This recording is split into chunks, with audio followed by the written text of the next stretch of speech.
There's a scam spreading like wildfire across India that is so audacious, so shockingly bold, it's almost hard to wrap your head around. It's called the digital arrest scam. And today, we're going to break down exactly what it is, how it works, and, most importantly, how you can protect yourself. Just imagine for a second, you get a video call, and the first thing you hear is that sentence. You are under digital arrest right now. It's a chilling phrase, right? It's designed to hit you with instant panic. And that single sentence is the key that unlocks this entire terrifying scam. Now here's what makes this scam so different. We're not talking about your typical misspelled email or a sketchy text message. No, this is a highly professional, staged operation. It's so convincing that it's tripping up people you'd think would know better. Highly educated, tech-savvy folks are falling for it. So the whole thing hinges on fake authority. The scammers don't just call you and say they're the police. They get you on a video call, and you see them, often in uniform, pretending to be from the police, CBI, or cybercrime. Their entire goal is to intimidate you so much that you stop thinking and just start doing what they say. So how in the world do they pull this off? Well, it's not random. They follow a very specific, psychologically damaging playbook that builds pressure step by horrifying step. Okay, so here's how it goes down. Step 1, it starts with a shocking accusation right out of the blue. Something serious like your Adar was used for illegal activities or there's a money laundering case against you. Then, step 2, they escalate. They threaten you with immediate arrest and pressure you into a video call. This is where the trap snaps shut.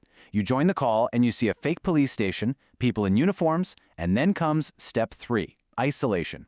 They order you to stay in one room, don't talk to anyone, don't even think about calling for help.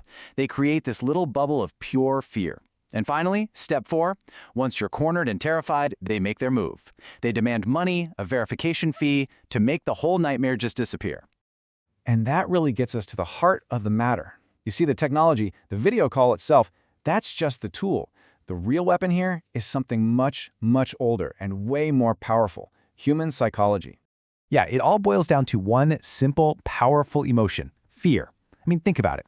For most of us, getting a call from someone who says they're the police, your stomach just drops, right? Your logical brain kind of takes a back seat and you start reacting emotionally. These scammers know that, and they are absolute masters at exploiting it.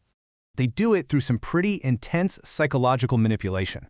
They just hammer you with constant pressure, they make you feel guilty for something you didn't even do, and they create so much confusion that your rational brain basically short circuits. At that point, you're not in a position to question anything.